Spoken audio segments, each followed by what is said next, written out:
Olá, colegas, mais uma aula aí sobre as noções elementares para a advocacia previdenciária no nosso curso de formação continuada para o advogado. Dentro desse espírito de quais são as noções elementares para a advocacia previdenciária, hoje falaremos sobre os tipos de ações previdenciárias, ou seja, quais são os mecanismos, as ferramentas que nós temos para poder buscar o direito dos nossos clientes. A área previdenciária é uma área que não tem muitas ações, não tem muitos tipos de ações, apenas o direito material que precisa ter um pouquinho de cuidado, certo? Então, a gente vai adequar ao interesse que o nosso cliente tem, adequar o interesse que o nosso cliente tem à ferramenta processual mais adequada. Então, a ideia hoje é que a gente possa fazer essa ligação, identificar qual o interesse do meu cliente e qual a ferramenta, qual o mecanismo processual que eu vou utilizar para atender a essa necessidade do meu cliente, certo? A esse interesse do meu cliente. Eu preparei também um material aqui de apresentação para que a gente possa acompanhar com calma quais são esses requisitos. Bom, então vamos lá, vamos falar sobre os tipos de ações previdenciárias, aquelas ações que o advogado tem à sua disposição para poder resolver os problemas dos seus clientes, tá joia? São 4 tipos de ações previdenciárias que a gente vai analisar detidamente as características de cada uma, tá certo? É uma aula rápida, mas é uma aula que vai ser muito importante para que você tenha noção da serventia, da utilização dessas ações na solução de problemas dos seus clientes, tá joia? A primeira ação que a gente vai trabalhar é a ação do tipo declaratória, né? Para que servem as ações declaratórias no direito previdenciário? Bom, as ações declaratórias têm um objetivo que é muito claro e muito evidente. O objetivo da ação declaratória é, como o próprio nome diz, declarar a existência de uma relação previdenciária. Mas declarar a existência dessa relação no passado ou ocorrendo nesse momento. As ações declaratórias se prestam, portanto, a corrigir ou esclarecer vínculos de trabalho que não constam no CNIS. Então, se você tem um vínculo de trabalho, um vínculo que de repente está na carteira de trabalho e não se encontra lá no CNIS, você pode usar a ação declaratória para que esse vínculo seja reconhecido. Por sua natureza, as ações declaratórias não sofrem efeitos nem de prescrição, nem da decadência. Elas podem ser ajuizadas a qualquer momento, a critério do segurado.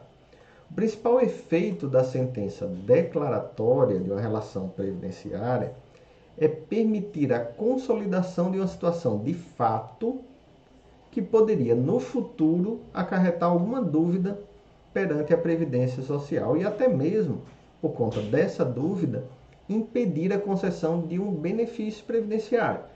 Imagine que ele necessita de uma aposentadoria e necessita daquele tempo de contribuição para completar, né, o tempo necessário para a aposentadoria. Pois bem, com a ação declaratória sendo ajuizada antes, portanto, do pedido de aposentadoria, esse problema estaria resolvido e facilmente, portanto, superado. Então, o principal efeito dessa sentença declaratória de uma relação previdenciária é consolidar essa situação de fato e impedir aí qualquer alegação por parte do INSS. A ação declaratória é uma ação muito utilizada para o reconhecimento do tempo de atividade especial de um trabalhador que, apesar de não pretender se aposentar nesse momento, não quer ter problemas no momento lá da concessão de sua aposentadoria. Ou seja, o trabalhador quer ter a segurança de que aquele período será contado como especial para sua futura aposentadoria, sem sofrer aí maiores percalços. A ação também pode ser utilizada para consolidar a condição de um dependente, né? A condição, por exemplo, de um dependente na condição de menor sob guarda, né? Você tem a dúvida, poxa, será que esse menor sob guarda ele será reconhecido como meu dependente no futuro? Lembrando que a lei só garante o direito ao menor tutelado. Então, o menor sob guarda pode ter alguma dificuldade aí do reconhecimento da condição de dependente e necessita, portanto, de um provimento judicial nesse sentido. Então, você pode usar a ação declaratória também com esse objetivo. Em suma, a ação declaratória ela é muito útil antes da concessão do benefício e principalmente antes da concessão de um benefício por tempo de contribuição, que necessite do cumprimento de um tempo de contribuição, ok? A próxima ação que a gente vai ver agora é a ação concessória, né? As ações concessórias de benefícios, portanto, devem ser ajuizadas antes da concessão de um benefício, tem como objetivo garantir ao segurado o direito a esse benefício. Então, a ação concessória é uma ação até bastante interessante do ponto de vista econômico. Ela pretende garantir ao segurado a concessão de um benefício. Lembrando, a ação concessória ela só pode ser ajuizada após o requerimento administrativo. Então, você tem que requerer administrativamente o benefício, esse benefício ser negado administrativamente, para aí sim você levar a demanda para o judiciário, certo? Então, uma vez que tem a negativa, você vai entrar com a ação concessória de benefício. Então, ela consolida, da mesma forma, ela consolida um estado de fato, né? E qualquer benefício ele pode ser objeto aí de uma ação concessória, certo? Qualquer dos benefícios previstos na legislação previdenciária. A ação concessória reúne 4 tipos de ação conhecidos lá no direito processual. Quais são as ações que envolvem aí essa demanda concessória? Primeiro, a própria ação declaratória, uma vez que declara o direito do autor ao benefício segundo as normas então vigentes.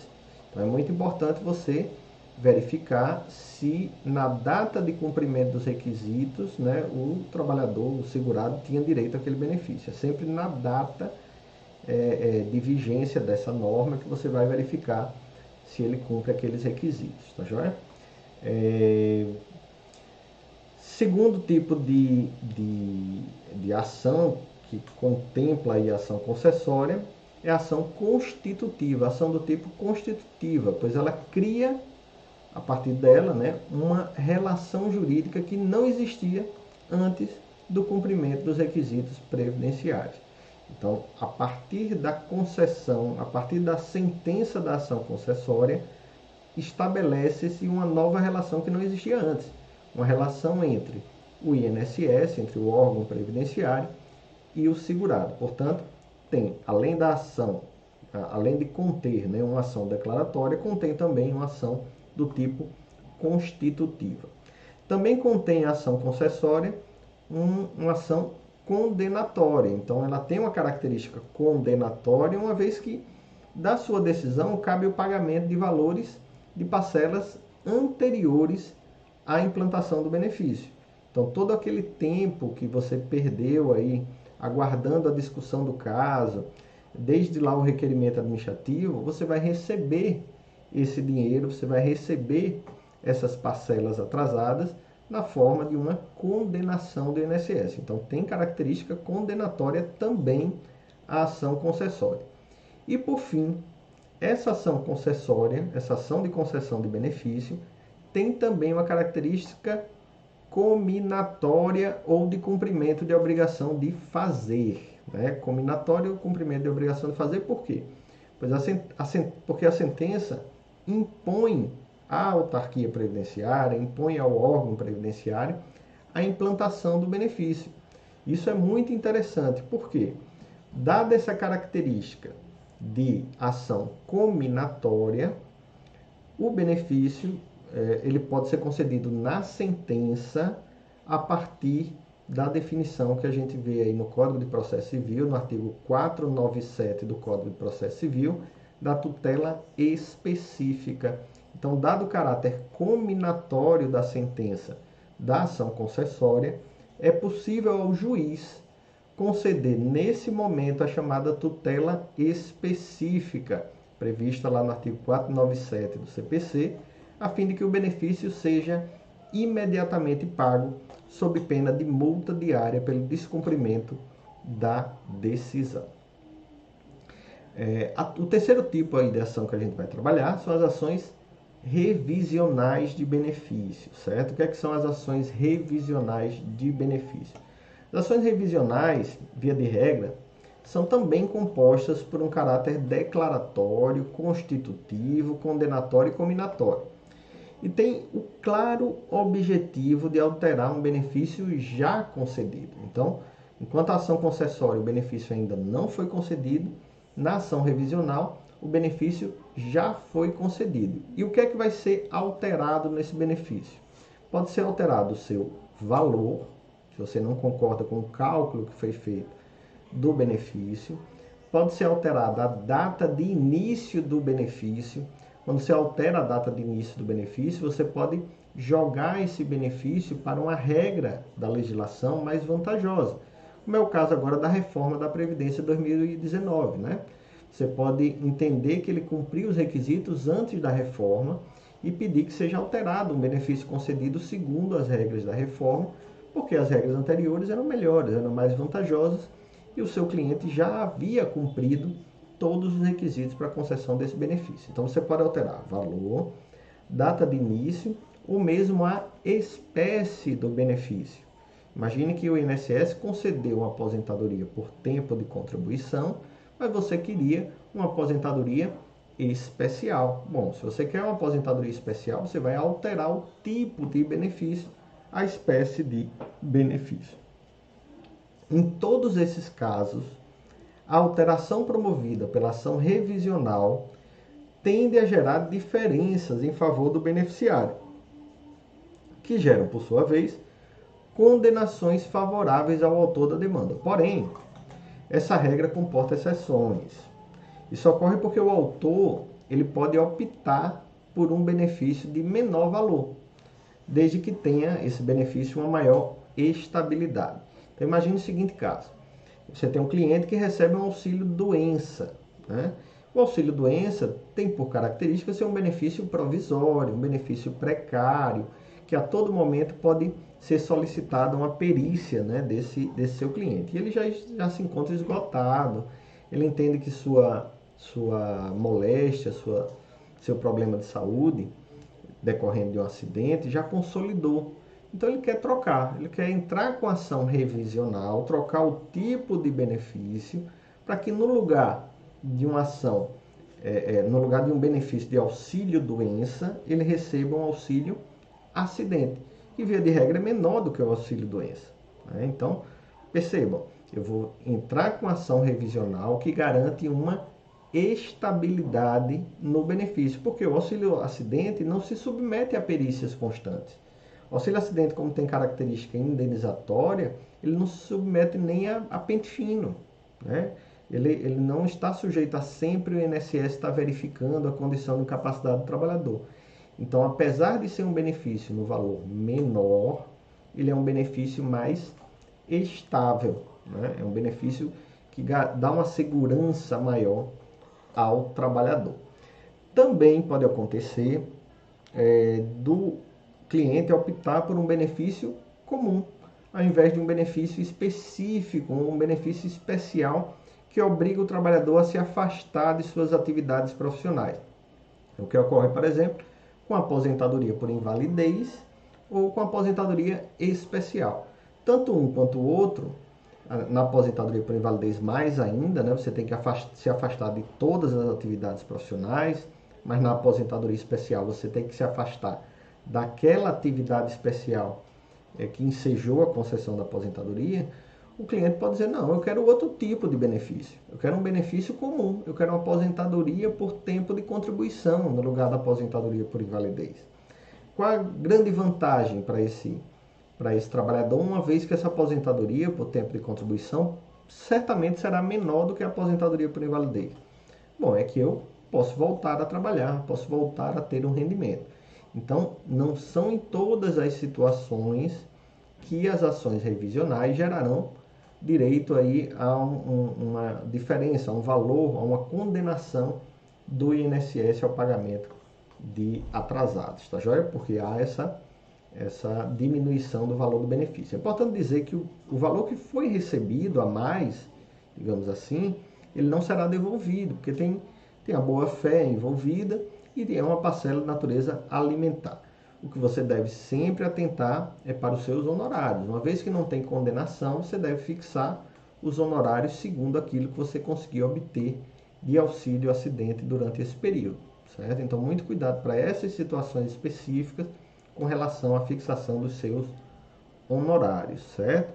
Tente fixar lá no ticket médio, tente estabelecer algum nível de honorários para que você tenha uma segurança ao final da demanda. Bom, o quarto tipo de ação que a gente vai analisar agora é o mandado de segurança. É uma ação que muitos alunos perguntam, né? Por que não entra com mandado de segurança? Veja só, o mandado de segurança, ele é uma demanda excepcional, certo? Você não entra em todas as situações com mandado de segurança. Por quê? Porque o mandado de segurança, ele é limitado em relação a diversos aspectos que muitas vezes são importantes para o advogado da área previdenciária, né? Então, existem limitações que a própria legislação impõe a essa demanda. Eu digo isso porque o mandado de segurança tem características que não se encaixam, não se coadunam com algumas espécies de benefícios. Por exemplo, o mandado de segurança ele não admite prova que não seja prova pré-constituída. Assim, no caso de benefícios por incapacidade, em que a perícia judicial se mostra absolutamente necessária, não será possível mandado de segurança. Como é que você vai fazer a prova da incapacidade se você só tem relatório de médico particular, se você só tem exames feitos pelo próprio autor da demanda? Você vai precisar de uma perícia judicial. Então você não pode entrar com mandado de segurança para pedir um benefício por incapacidade, certo? Fica difícil você fazer a prova da sua condição física nessas situações. Além disso, naquelas ações em que se pretende a cobrança de valores atrasados, imagina, você passou aí 6 meses, você só pode entrar com a mandado de segurança 120 dias depois do ato considerado abusivo ou ilegal, certo? Mas digamos que você tenha passado aí 3 meses, 4 meses da decisão lá do requerimento administrativo, você quer receber os valores atrasados. Bom, você não vai poder fazer isso no mandado de segurança. Por quê?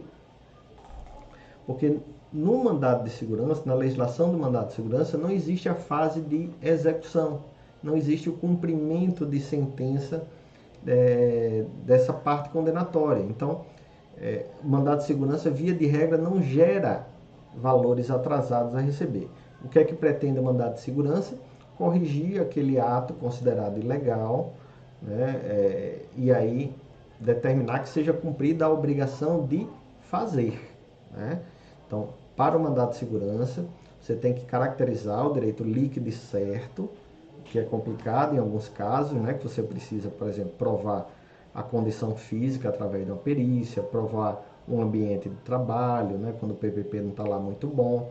Então, assim, o mandado de segurança tem que ser usado para amparar direito líquido e certo, que foi objeto aí de um ato de abuso de autoridade, abuso de poder, certo? Não significa que o mandado de segurança ele não possa ser utilizado no direito previdenciário. Pode, mas são situações muito específicas, certo? Que situações são essas? Aquela situação que a negativa de acesso a um benefício, a suspensão do benefício se deu por um ato ilegal ou de abuso de poder passivo de prova pré-constituída, como é o caso da negativa por não ter o trabalhador, por exemplo, pago contribuições, né? Digamos que o INSS diga assim, olha, você não tem 10 anos aqui de contribuição para o INSS, e você tem o recibo, você tem como provar efetivamente que fez esse recolhimento.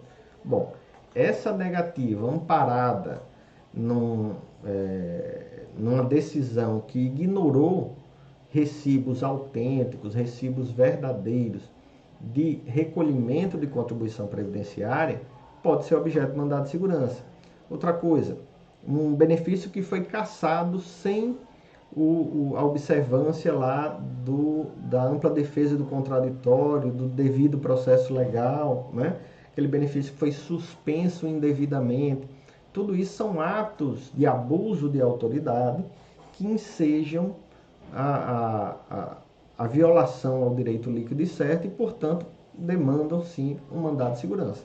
Então, imagine que o benefício do seu cliente foi suspenso, ele não sabe por quê, ele não recebeu notificação nenhuma, ele tem todos os documentos que comprovam que o seu benefício é regular, ele pode simplesmente entrar com mandado de segurança para reativar esse benefício.